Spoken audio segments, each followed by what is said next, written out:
We're going to try to make some jerk turkey lunch meat today.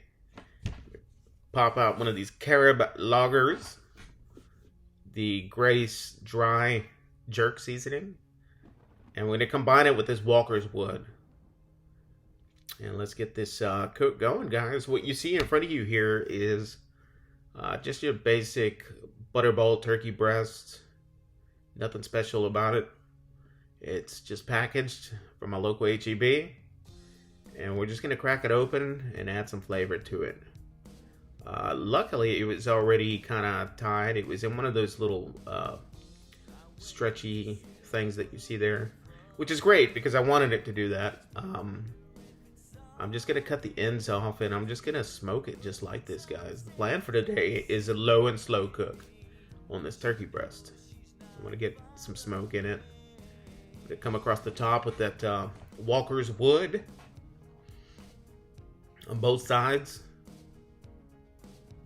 And top it off with some of that Grace dry jerk seasoning. Fantastic flavor combination on your poultry. Shout out Mama Papa Joe. Mr. CJ introduced this in my life. And I found it at HEB and I had to give it a shot. Fantastic flavor profile, guys. I've tried it on chicken before, never on turkey. Very first time I've been trying it on turkey here. That's a close-up after the seasoning. And like I said, guys, today the plan is to slow smoke it, 225 in my rectangle bullseye. And first I'm going to fill up that hopper with these gourmet BBQ pellets from Bear Mountain. One of their craft blends. One of my favorite craft blends that they offer. Rock it at bullseye at 225. And I just want to do a little something different just to add a little bit of extra smoke. I'm going to get that grill grate and heat shield out the way. And I'm going to come in with Bear Mountain's hickory wood chunks. Now I'm just going to get one chunk and just kind of place it right there next to that fire pot. And see what happens. Guys, we're puffing away some really good smoke here. That wood chunk hack is a success. If you have a bullseye, give it a shot. It works very, very nicely. And that used to me placing that turkey breast into the cooker, kind of scrunching it up. I want it kind of thick at the end. And we're just going to let it go. And I'm checking on it about 30 minutes later. Just kind of wanted to look at it and see how dark it's going to start getting from that Walker's Wood and that smoke. And this is what we're looking like, guys. This is about a good hour after I first started cooking it. It's smelling fantastic. I actually can't wait to try it. Beautiful day to be cooking something out there, guys. That we were rocking like the upper 70s. And there you see some internal temps rocking 130. I'm looking for 165, 170 before I pull it. It still needs some time here at this point.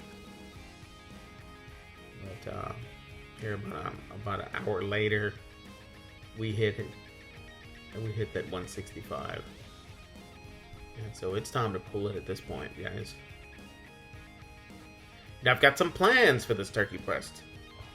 So I've been wanting to do this for a minute now.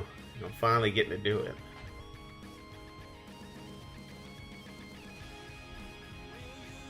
So yeah, we're just probing a couple of different spots, just kind of checking the internal temps. And I'm just going to wrap it in foil and just place it in a gallon freezer bag.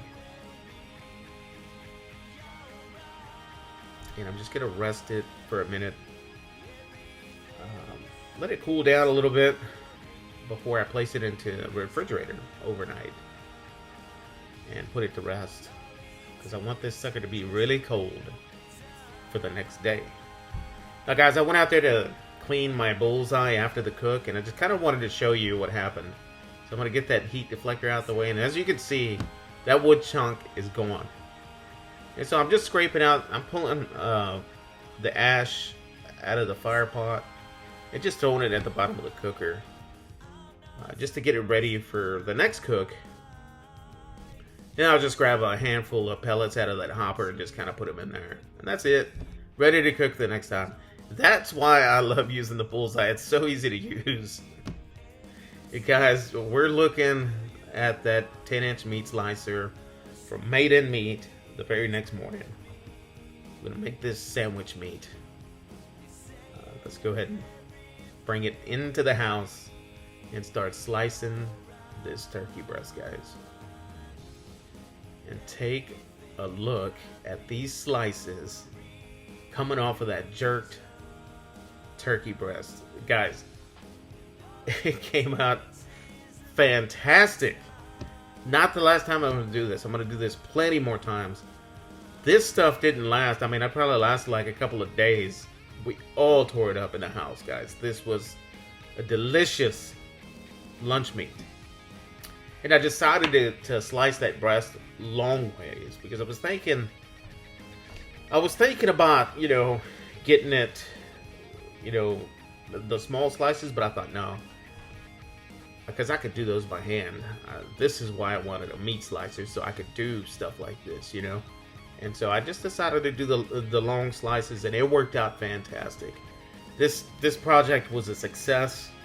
I mean, just take a look at this turkey breast, guys. The flavor is just banging off of this turkey. It is not a lame turkey, I'm telling you. If you have a meat slicer, you gotta try this recipe with that Walker's Wood and that dry jerk seasoning. This is very, very, very tasty. And just take a look at that stack of lunch meat. I put it in one of those gallon bags, put it in the fridge, made everybody taste it. It was tore it up. But look at that beautiful homemade turkey, jerked turkey lunch meat. Deliciousness, guys. I don't know what else to say. You guys really got to try this. It just came out fantastic. It really, really did. But many more cooks to come. I appreciate you guys watching. Peace out.